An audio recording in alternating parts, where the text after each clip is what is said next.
Y vamos esta mañana a estudiar la palabra. Y he orado al Señor para que el Señor esta mañana nos edifique. Vamos a abrir el libro de Hebreos capítulo 10, el verso 38 y 39. Mas el justo por la fe vivirá. Y si retrocediere, no agradará a mi alma. Pero nosotros no somos de los que retrocedemos, sino de los que tienen fe para preservación del alma. Hay solo 3 expresiones en la Biblia, que está en Habacuc capítulo 2 verso 4, está en Romanos 1, 17 y está en Hebreos 10, 38. Mas el justo vivirá por fe. Y quiero que esta mañana desglosemos y analicemos y escudriñemos lo que significa esta expresión. Todos hemos escuchado mensajes acerca de la fe, diferentes mensajes por diferentes predicadores. ¿Qué es la fe? La fe es la certeza de lo que se espera, la convicción de lo que no se ve.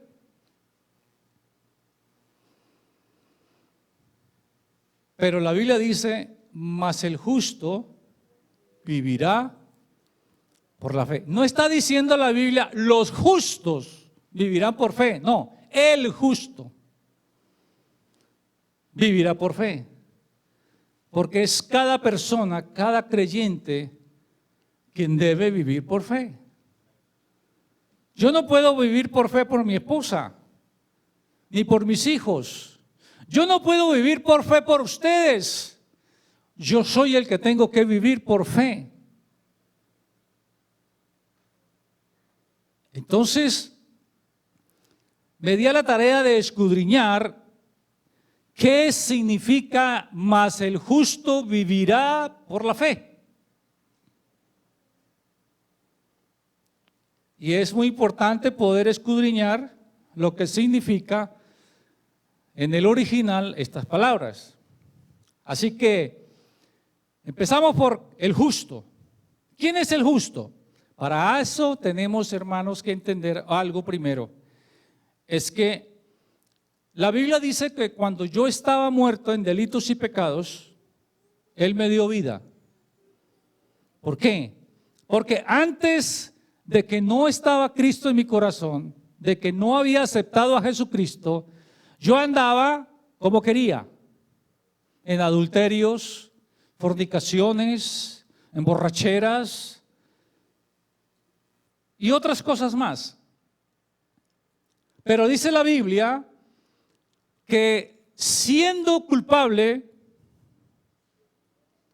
Dios me dio vida. Al entregarme a Jesucristo, Él limpió y lavó mis pecados.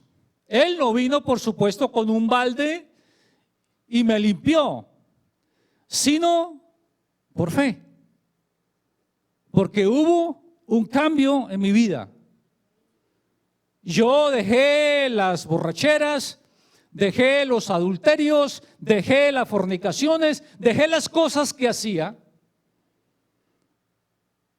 porque entendí y en mi corazón creí que Jesús me había limpiado de mis pecados. Entonces ya no era el mismo. Ya había sufrido una transformación en mi vida, que no era obra de hombres, que no era obra de carne ni sangre, que no había sido obra de mis padres, sino había sido obra de Dios, del Espíritu Santo. Y mi vida cambió y comencé a caminar con Dios. Cuando venimos, yo venía de la Iglesia Católica, muchos de nosotros venimos de allá. Pero cuando vinimos a Cristo, usted lo aceptó por fe en su corazón. Usted no sabía lo que estaba haciendo, ¿o sí? No sabía. Simplemente el Espíritu Santo lo convenció de que necesitaba a Cristo. Usted levantó la mano y dijo, yo me arrepiento de mis pecados Pero luego comienza un proceso de santificación que lo hace el Espíritu Santo. ¿Cierto? Eso lo dice la Biblia. Entonces yo, cuando vengo de la iglesia católica, vengo con muchas mañas, acostumbrado a la mentira, como si no pasara nada, acostumbrado a los engaños, acostumbrado a hacer trampa, pero como afuera no me decían nada, pero ya cuando llego a los caminos de Dios, Dios me dice: hijo, necesitas corrección. Necesitas ser corregido, porque lo que haces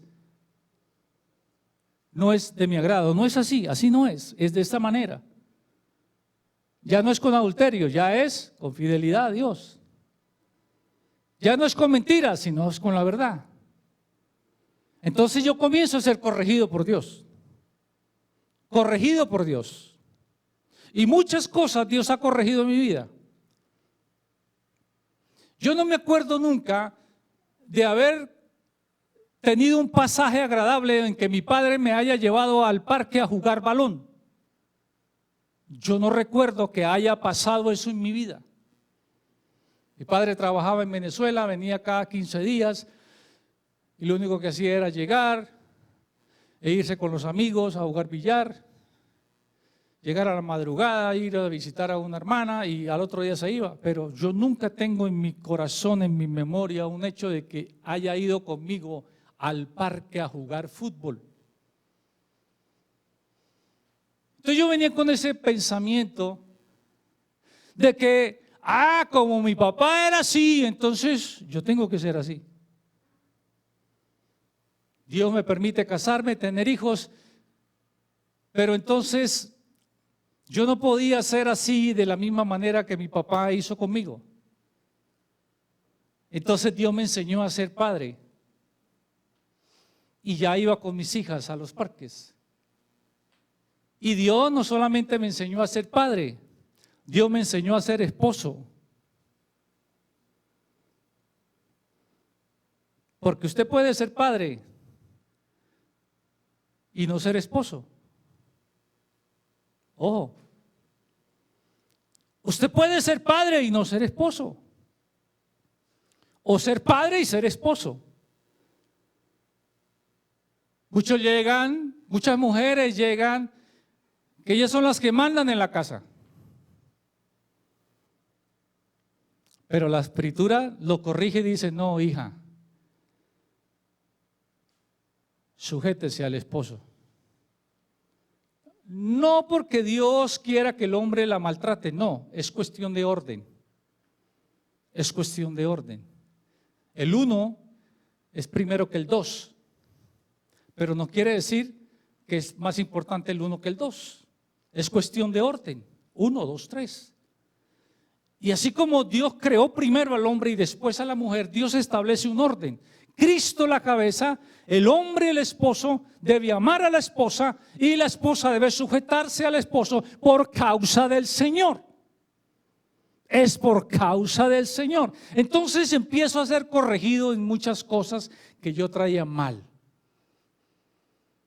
¿Por qué Dios, en el momento que usted levantó la mano y dijo: yo entrego mi vida a Cristo, me arrepiento de mis pecados, Señor?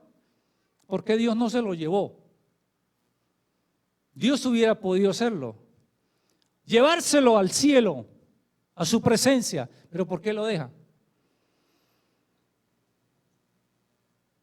¿Por qué me deja a mí ya vivir 64 años? Si hace 30 me convertí a Dios. Porque tenía que ser corregido, tenía que aprender lo que dice Dios, más no lo que dice el hombre. Entonces, ya entendiendo esto, entonces cuando yo dice la escritura el justo, entonces el justo es ¿quién? El que no es culpable, el que ya Dios no inculpa de pecado. Bienaventurado el varón cuyo Dios no inculpa de pecado. Es decir, que no se señala de pecado. Entonces justo es una persona recta, ya ha comenzado a ser corregido y comienza a caminar en rectitud, porque es lo que dice la Biblia. La palabra justo en el hebreo es yahá, en el hebreo es la palabra sadak y en el griego es la palabra dike, que significa rectitud. Entonces el justo es el que camina en rectitud en la palabra de Dios. ¿Me entendieron? El justo camina en rectitud.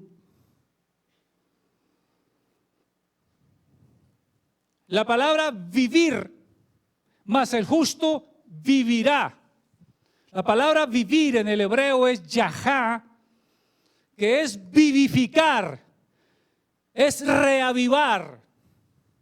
Y en el hebreo, en el griego es la palabra bioo, con B y doble O, bioo, que significa pasarse la vida.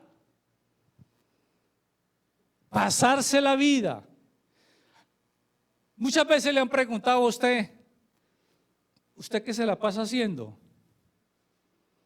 Entonces usted dice, no, yo me la paso estudiando, o me la paso trabajando, o yo me la paso cocinando, o me la paso durmiendo, o me la paso viendo televisión. ¿Cómo se pasa usted la vida? Eso es lo que significa en el hebreo y en el griego la palabra vivificar o pasarse la vida. Entonces,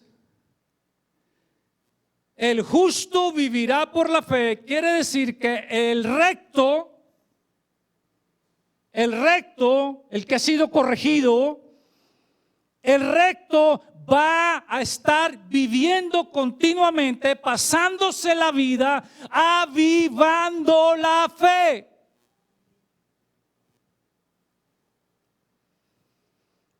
El justo vivirá por la fe. El justo, el recto, estará continuamente, no cada 8 días, ni los domingos solamente. Es pasarse la vida avivando esa fe. Por eso, el justo por la fe vivirá. Si usted no aviva esa fe, pues usted no podrá ser corregido, usted no podrá ser recto, porque si usted sigue con la misma mentira de antes, lleva años y todavía sigue diciendo mentiras, lleva años y todavía sigue maltratando a su esposa, lleva años conociendo la palabra y todavía dice que es la que manda en la casa y menosprecia al esposo. Usted puede decir, el recto vivirá por la fe. Es una pregunta que usted se tiene que hacer. Si yo no ando en rectitud, difícilmente voy a vivir por fe. Porque la Biblia dice que ninguna condenación hay para los que están en Cristo. Ninguna condenación, ningún señalamiento. No se le juzga, no se le acusa a los que están en Cristo. ¿Por qué? Porque caminan en rectitud. Y rectitud está hablando en toda la palabra, la extensión de la palabra, que es rectitud. Que si usted prestó 1,000 pesos, devuelva los 1,000 pesos. Que si usted quedó debiendo 50 pesos en la tienda, devuelva los 50 pesos. No que porque, es que 50 pesos, pero ¿qué son 50 pesos para el vecino? Usted tiene que devolverlos, porque usted se comprometió con decir, préstemelo o se los devuelvo. Usted tiene que ser recto. La palabra nos enseña rectitud. Claro.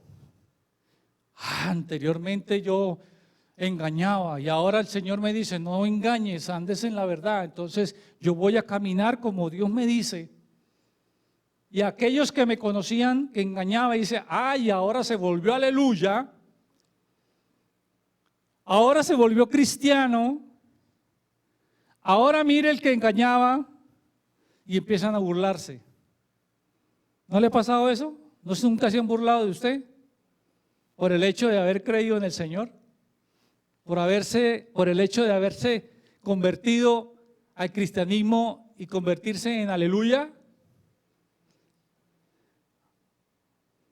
Pues aunque se burlen, usted que es recto va a vivir por fe, porque tiene su mirada puesta en la palabra. Entonces esa expresión, el justo por la fe vivirá, es aquel que hace lo correcto y que es de igual manera, no es censurado por nadie. No es censurado por nadie. Nadie le juzga, nadie lo acusa. Dicen a veces por la calle,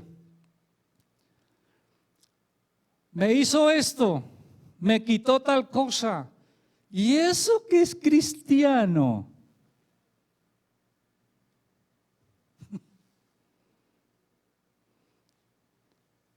Fue acusado de algo. Por eso muchas veces el evangelio de Cristo es vituperado y es blasfemado.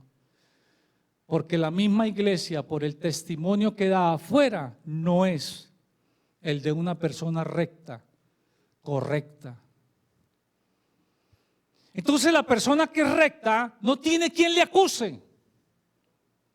Y también me enseña o me dice que la persona que está viviendo por fe tiene una relación con Dios.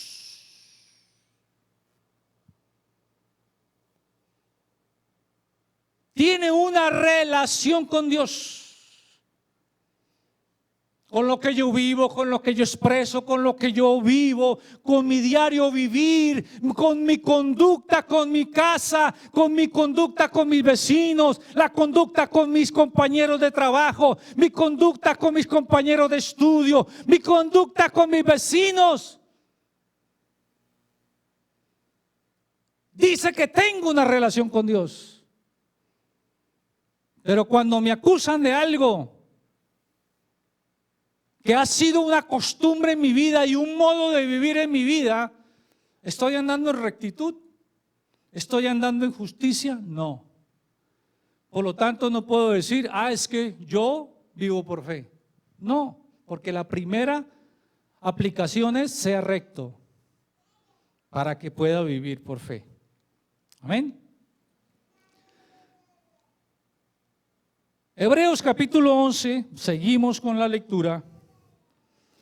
Entonces, Hebreo nos dice que la fe es la certeza, que es algo cierto,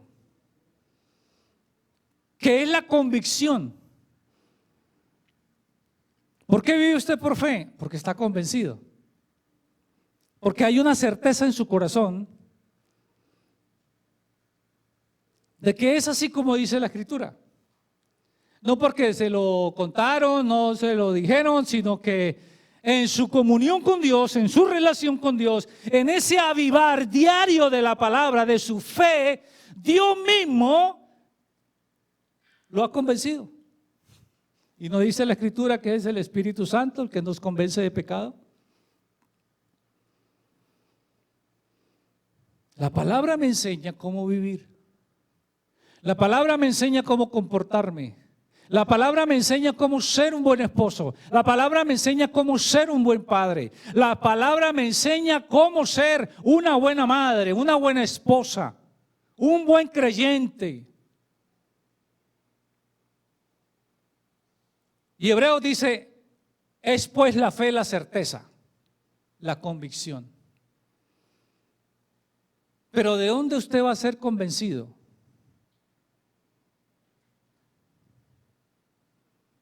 La Escritura dice, ¿de dónde viene la fe? Viene por el oír. Y el oír, la palabra de Dios. Por lo tanto, la palabra fe en el griego es pistis. Pistis, que significa convicción basado en lo que oyó. Entonces, si la fe viene por el oír, y el oír la palabra de Dios, quiere decir que usted al leerla, al escudriñarla, esa palabra lo va a convencer.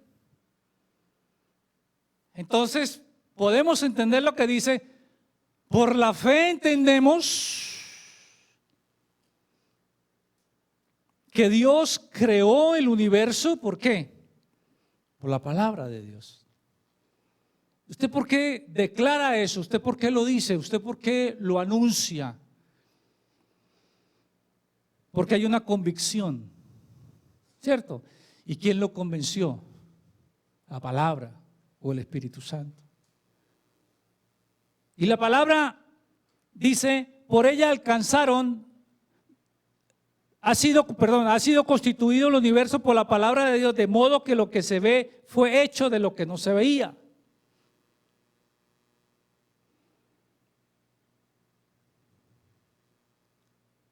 Por lo tanto, es por fe que entendemos. ¿Qué es la palabra entender? La palabra entender en el griego es la palabra ginosko, con K, ginosko, que es conocer. Conocer. Y me da una definición de la palabra conocer. Dice que es aquello que me convence de una verdad. Me convence de una verdad.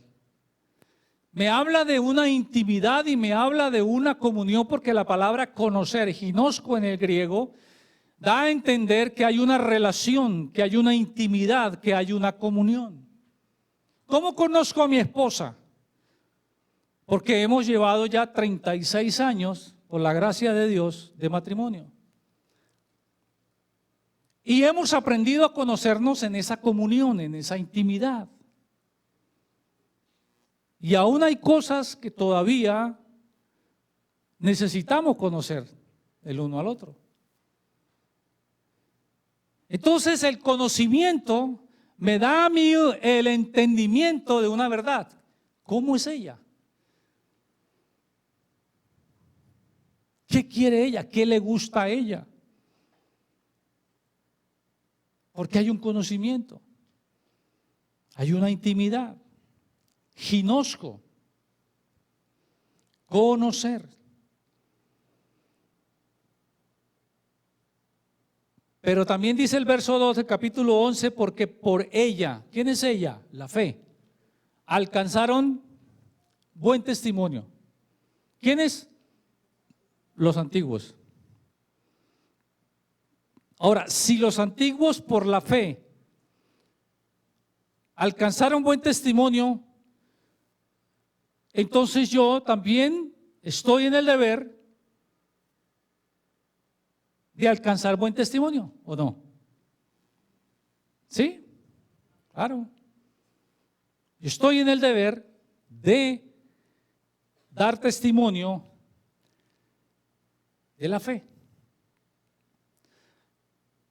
Pero resulta que no soy yo el que lo doy. Yo no soy el que doy testimonio. Es Dios. De acuerdo a la relación, a la comunión y a la intimidad que tengas. Porque Jesús dijo, cuando ores, entra en tu aposento y cierra la puerta. ¿Quién tiene que entrar al aposento? Yo. ¿Quién tiene que cerrar la puerta? Yo. Y ora, ¿quién tiene que orar? Yo. ¿Y quién oye? ¿Y quién recompensa el público? Testimonio. Dios debe dar testimonio de su vida como creyente. Por eso Jesús, cuando estaba en el monte de la transfiguración, Dios el Padre se revela y dice, este es mi Hijo amado en el cual tengo complacencia. Me agrada. Me deleito en mi Hijo. Y es Dios quien da testimonio. Porque por la fe alcanzaron buen testimonio. ¿Quiénes? Dice Abel y Enoc. Abel hizo un más excelente sacrificio. ¿Y quién dio testimonio? Dando Dios testimonio. No fue Abel. Y también dice, por la fe Enoc fue traspuesto, fue trasladado, fue sacado de la tierra.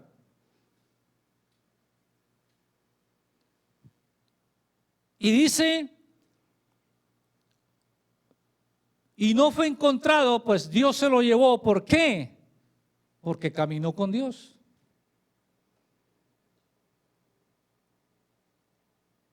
Eso era lo que Jesús no le gustaba de los fariseos, porque a los fariseos les gustaba era orar en las esquinas, hacer grandes oraciones. Cuando ayunaban, mudaban su rostro para mostrarse a los hombres. El cristiano no necesita mostrarse a los hombres. Dios da testimonio de él, sin que usted tenga que hacer nada, sin que usted tenga que esforzarse. Y entonces dice Dios, y tuvo testimonio de haber agradado a Dios. ¿Quién dio testimonio de Abel y quién dio testimonio de Enoc?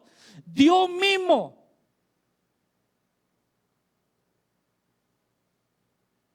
Así que mientras busques a Dios en el secreto todos los días, en intimidad, en comunión con Dios, a solas con Dios, Dios dará testimonio de tu vida.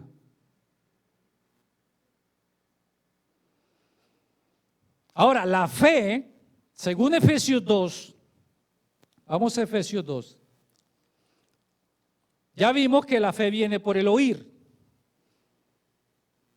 Y Efesios 2, verso 8, nos dice, porque por gracia sois salvos por medio de la fe. ¿Por medio de qué? De la fe. ¿De cuál fe? ¿De su fe? No. Porque la fe es un don de Dios. Dios se la entregó a usted. Dios le dio fe. Porque eso dice la Escritura. Por gracia sois salvos por medio de la fe. Y esto no es de vosotros. Es de Dios. Entonces Dios, ¿qué hace? Lo que dice Mateo capítulo 13. Mateo capítulo 13.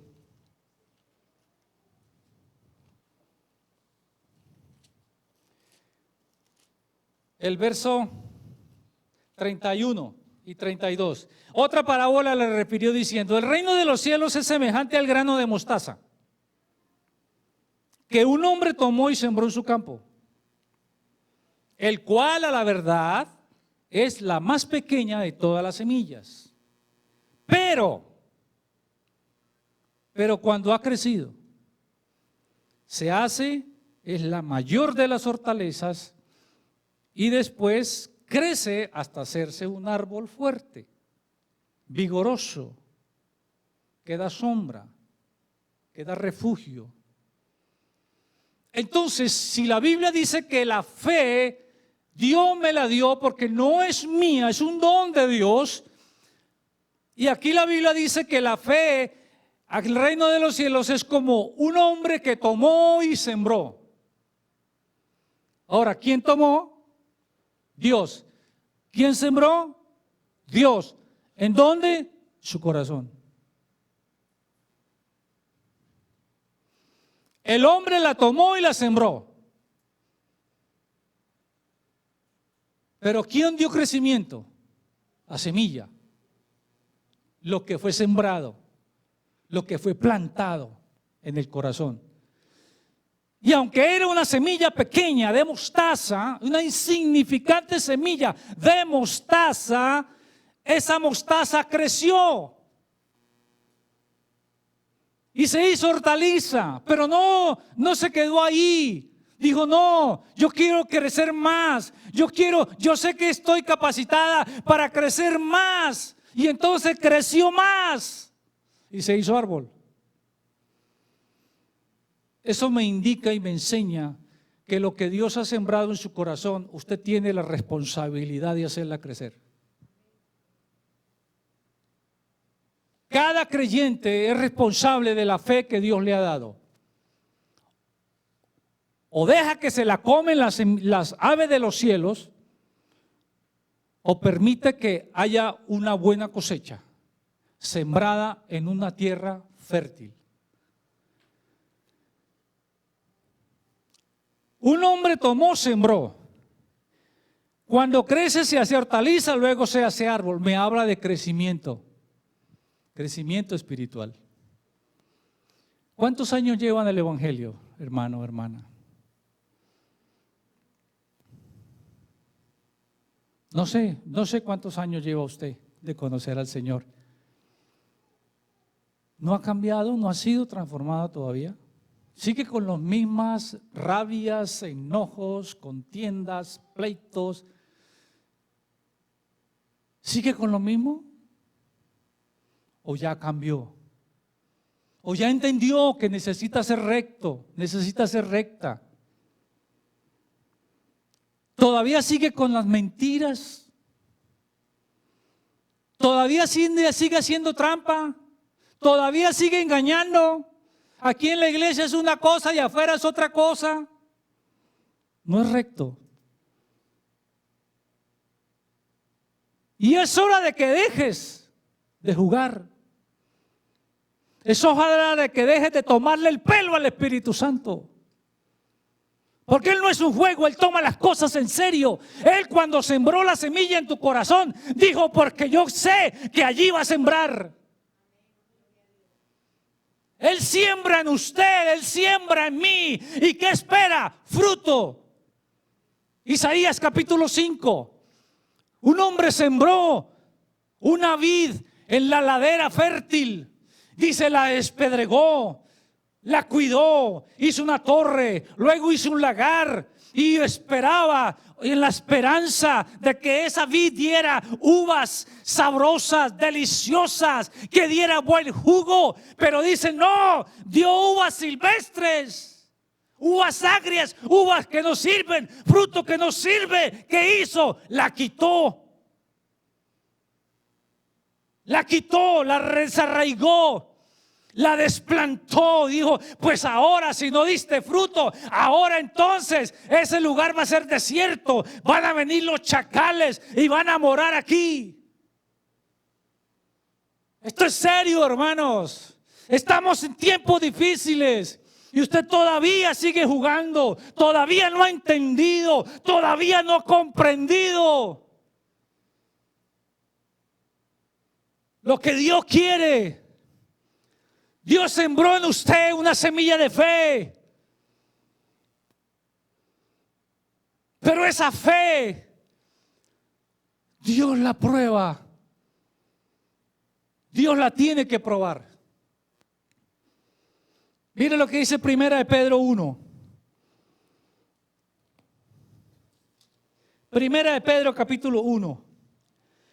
Versos 6 y 7. En lo cual vosotros os alegráis, aunque ahora por un poco de tiempo, si es necesario, tengáis que ser afligidos en diversas pruebas. Si es necesario. ¿Acaso no es necesario en su vida y en mi vida que vengan esas pruebas? Sí, Dios lo va a hacer. Dios lo va a hacer. Diversas, variadas. Dios sabe cómo hacerlo. Dios sabe cuál es la prueba donde va a probar su corazón. Deuteronomio 8. La escritura dice, el verso 2 y el verso 3, y te acordarás de todo el camino por donde te ha traído Jehová tu Dios estos 40 años en el desierto, para afligirte, para probarte, para saber lo que había en tu corazón. y te afligió y te hizo tener hambre y te sustentó con maná, comida que no conocías, tú ni tus padres la habían conocido, para hacerte saber que no solo de pan vivirá el hombre, mas de todo lo que sale de la boca de Dios. Si es necesario, Dios va a probar la fe. Haya crecido o no haya crecido, Dios va a probar la fe. Primero, porque Dios quiere saber lo que hay en tu corazón.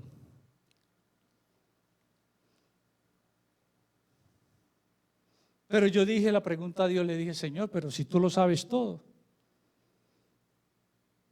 ¿para qué necesitas que mi fe sea probada para saber qué hay en mi corazón? Si tú sabes mi corazón porque me conoces.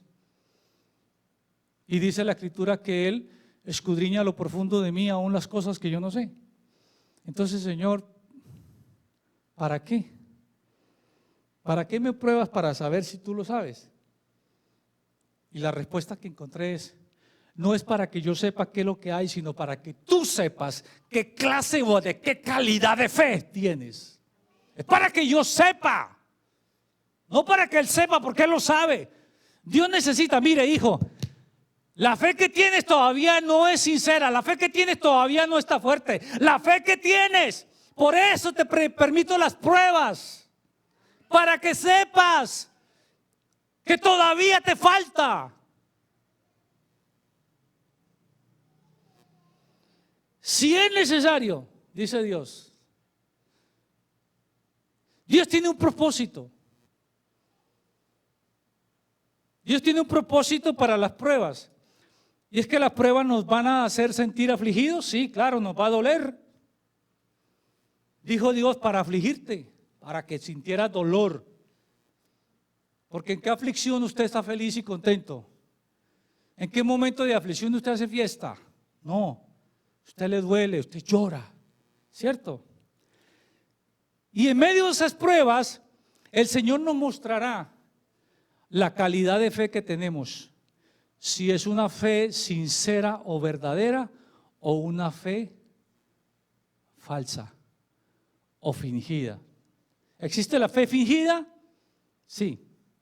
Acuérdase, Pablo le dijo a Timoteo, la fe no fingida que estuvo en tu abuela y en tu madre. Entonces, sí puede existir una fe fingida. Yo puedo fingir tener fe ante los hermanos, pero ante Dios la prueba me delata. La aflicción me adelata, la aflicción me descubre, me desenmascara. Me dice, oh, cuánta fe tengo o cuánta fe me falta. Y podré decir, auméntame la fe. Si es necesario. Santiago 1, 2 y 3 nos dice que sabiendo que la prueba de mi fe, ¿qué tiene que producir? Paciencia. Y eso es lo que no hay. Eso es lo que no tenemos. Vamos donde el doctor y queremos que nos atienda ya. No puedo esperar. Voy al banco y hay dos filas, una general y una para ancianos. Y me meto a la de los ancianos para que me atiendan rápido. A la tercera edad. Yo voy a que me atiendan y yo pido consulta general. Y tengo el espacio para decir tercera edad. Porque ya tengo edad para hacer cola en el lado. Pero pido consulta, a no ser que llegue por ahí todo que necesita urgencia. Pero no tenemos paciencia, hermanos. Todos nos desespera. Si mi hijo me habla, me desespera que él grite. Si mi esposo me habla, me desespera. Si mi esposa me habla, me desespera. Ahí está la prueba. Dios nos prueba de muchas maneras, por eso dice que en diversas pruebas. Dios somete a prueba mi fe. Dios somete a prueba su fe. ¿Qué es una prueba? Un examen.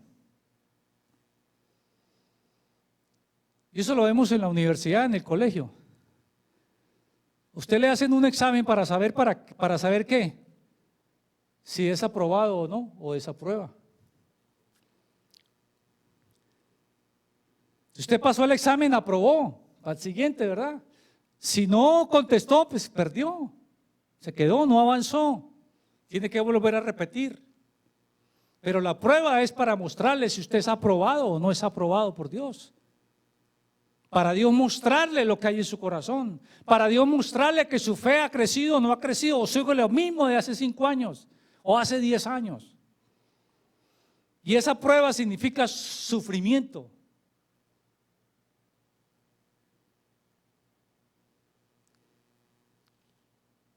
Y nada más para expresarlo y ejemplarizarlo como 1 Corintios capítulo 3.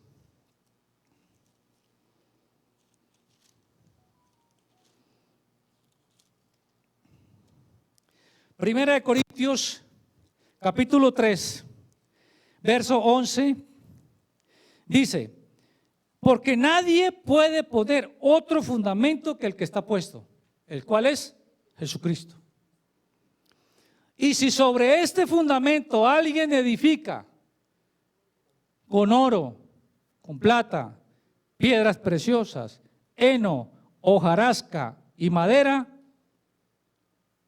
dice, la obra de cada uno será manifiesta y el día la revelará. Es decir, el día aclarará y sacará la luz.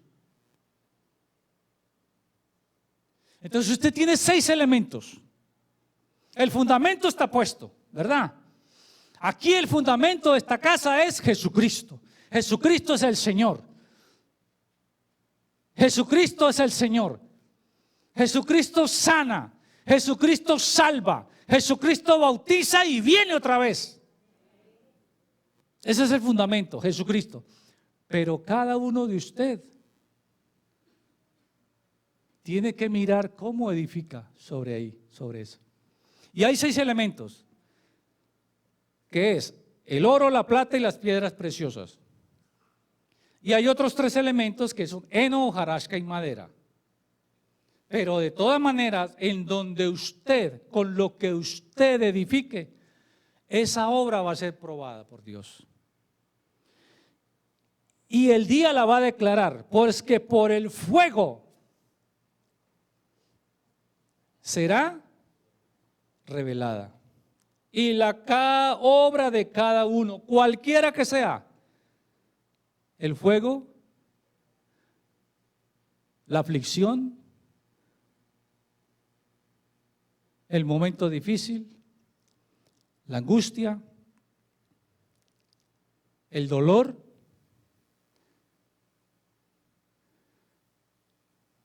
dice alguien, ahí mostrará el cobre,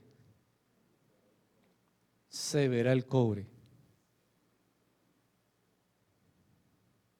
¿Cómo está mi fe? Y la pregunta que vale la pena hacerla hoy es, ¿en dónde está edificando usted? ¿Sobre qué?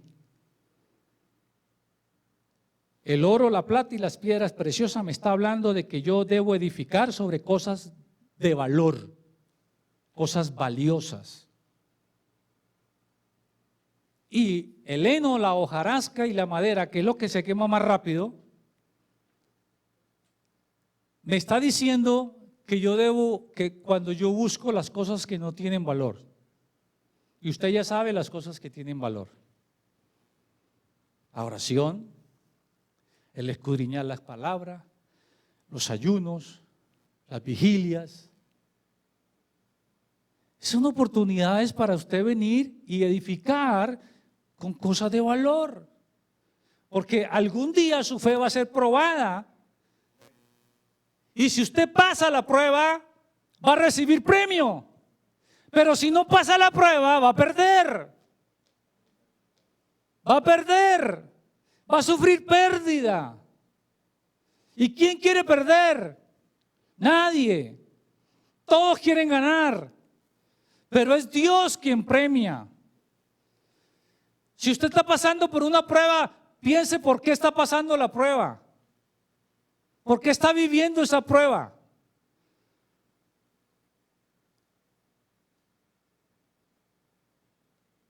Y si usted es vituperado por causa de Cristo, entonces diga, glorifique a Dios por eso. Pero usted no diga que es vituperado por Cristo porque usted es malhechor, ladrón o por meterse en lo ajeno. Pero hermanos, su fe va a ser probada y en estos tiempos la fe está siendo probada. Y usted tiene que saber de qué material está hecho. Usted tiene que saber y Dios se lo va a mostrar a través de la prueba de cómo es su fe, cómo está su fe. Por eso les digo, hermanos, que no es tiempo, ya es tiempo de dejar de jugar, ya es tiempo. Por favor, en el nombre de Jesús, déjese de ser transformado, déjese de ser cambiado por Dios. Deje ser tratado por Dios para que le quite esas cosas que están mal, lo que está torcido, lo que está totalmente desviado. Yo le digo a Dios, Señor, corrígeme. Señor, corrige lo torcido de mi vida. Porque venimos con unos torcidos y pensamos que el cristianismo es igual que afuera. No, Señor. Corrige mi camino. Necesitamos que Dios corrija su camino. Amén. El día lo va a declarar. Va a informar en lo cual usted estaba edificando. Eso ya no es culpa de Dios. Usted no le eche la culpa a Dios. Es culpa suya, porque usted no ha querido edificar en cosas de valor. Usted ha preferido quedarse en la casa a venir a una vigilia. Usted ha preferido quedarse en la casa para venir a un ayuno. Aquí eso son cosas de valor, hermanos. Usted no ha querido escudriñar la palabra, cosas de valor. Y es culpa suya, no es culpa de Dios. No es culpa de los pastores, porque usted no ha querido obedecer. Aquí se le han brindado oportunidades para que venga, se llene del aceite, para que su lámpara no se apague, pero usted no ha querido. Usted tiene el cristianismo solo los domingos. Perdónenme que les diga eso, pero hay momentos en que hay que ser fuertes para que despierte la iglesia, para que la iglesia se mueva. No podemos ser los mismos. Hasta que no sintamos la necesidad, no correremos. Hasta que yo no tenga sed, hasta que usted no tenga sed de Dios, no va a buscar a Dios. ¿Cuándo lo va a buscar? Cuando tenga problemas, cuando esté en la prueba, cuando esté en la dificultad. Ese día va a buscar a Dios. Y hay muchos que buscan a Dios para que les apague el incendio. Pero a Jesús le preguntaron cuál es el mandamiento más importante. Dijo, amarás al Señor tu Dios.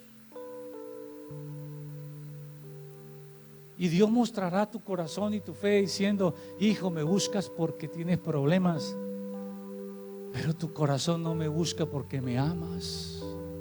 Y Dios quiere es que le amemos.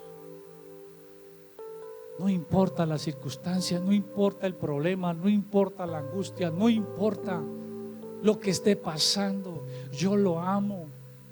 Y sé y convencido estoy de que nada me podrá apartar del amor de Cristo. Y convencido estoy que ninguna arma forjada contra mí prosperará. Y convencido estoy que si contra mí se levantan, lo harán sin Él. porque hay convencimiento en mi corazón.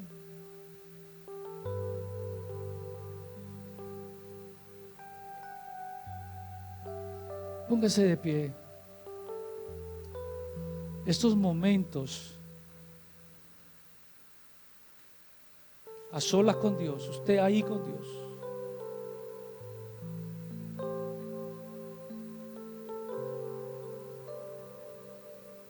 Va a decirle: escudriñame.